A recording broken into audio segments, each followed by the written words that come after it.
नमस्ते everyone and welcome back to the Sikh trader. आज हम बात करेंगे टाटा कंसल्टेंसी सर्विसेज लिमिटेड के बारे में, जो कि है टीसीएस। अभी मैं टीसीएस का चार्ट नोटिस कर रहा था तो मैंने एक चीज़ ऑब्जर्व करी।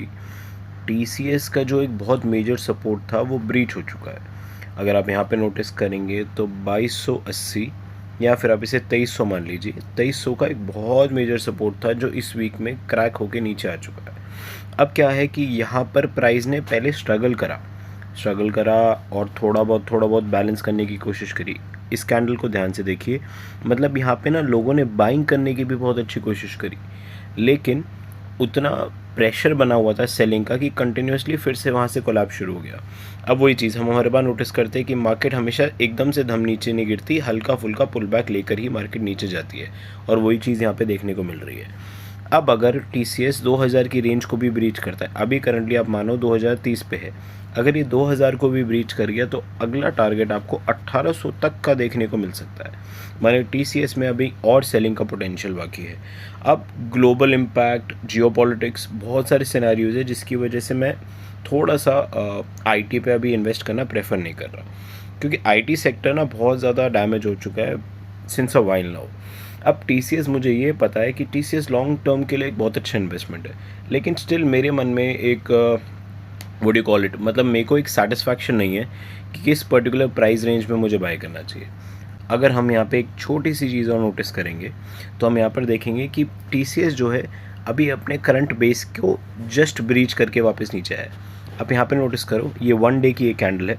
अब देखो, पहले प्राइस नीचे गया, फिर यहाँ से बाइंग आ गई, फिर वहाँ से रिजेक्शन, फिर सेलिंग, फिर बाइंग, फिर सेलिंग, फिर बाइंग और फिर सेलिंग। अब जो सेलिंग आई है ना, वो पिछले लो को तोड़ के नीचे गई है, तो जिससे कहते हैं लोअर लोज। अब लोअर लो जब बनता है ना, तो वो एक साइन होता है कि मार्केट में अभी और मोमेंटम बाकी है।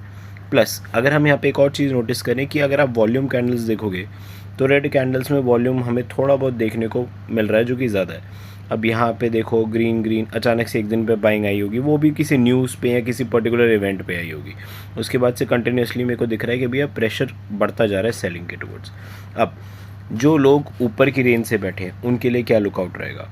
अब एक पॉसिबल ऑप्शन होता है इंसान के पास कि वो एवरेज करे और उसको और नीचे से बढ़ता रहे, बट हमें जब किसी स्टॉक का बॉटम ही नहीं पता तो हम कितना बाइंग करेंगे, ये सबसे बड़ी प्रॉब्लम होती है।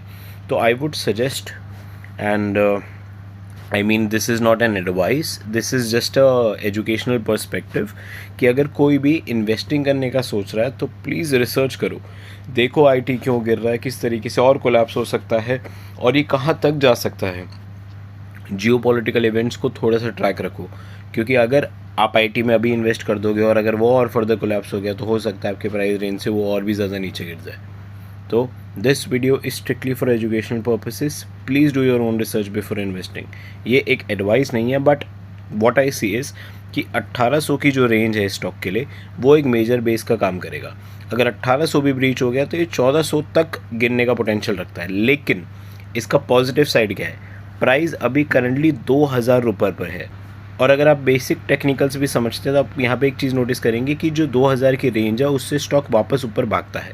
यूजुअली क्या होता है, 500, 1000, 100, ये जो भी रेंज होती है जहाँ पे मल्टीपल्स ऑफ जीरोज़ होते हैं, वहाँ पर एक इंसान को लगता है कि यार this is a good buying zone.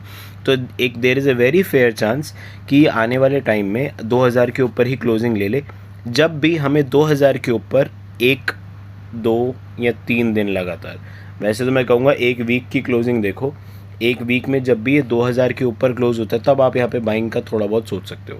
But until unless आपको 2000 के ऊपर क्लोजिंग नहीं मिलती तो I would not suggest anybody to buy it. It can become a little risky, and again research करो। आप एक बार रिसर्च करो और खुद रीड करो कि किस तरीके से फाइनेंशियल्स चल रहे हैं कंपनी के और क्या आपको लुकआउट दिख रहा है आगे के लिए।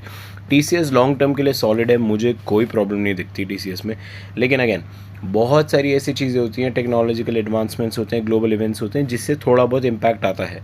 और this is not just with TCS, a lot of IT companies are getting damaged by the ongoing situations. So let's be mindful, whatever we are investing in the market, थोड़ा सा पैसा हिसाब से डालो।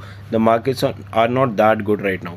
अगर मैं जैसे निफ्टी भी आज नोटिस कर रहा था, वेट, निफ्टी भी आपका 23,865 आ चुका है। यहाँ पे देखो, निफ्टी भी बार बार रिजेक्शन खा रहा है। ये देखो यहाँ से फिर रिजेक्शन खाया, फिर बढ़ने की कोशिश, फिर बढ़ने की कोशिश, देन फिर रिजेक्शन और वापस नीचे।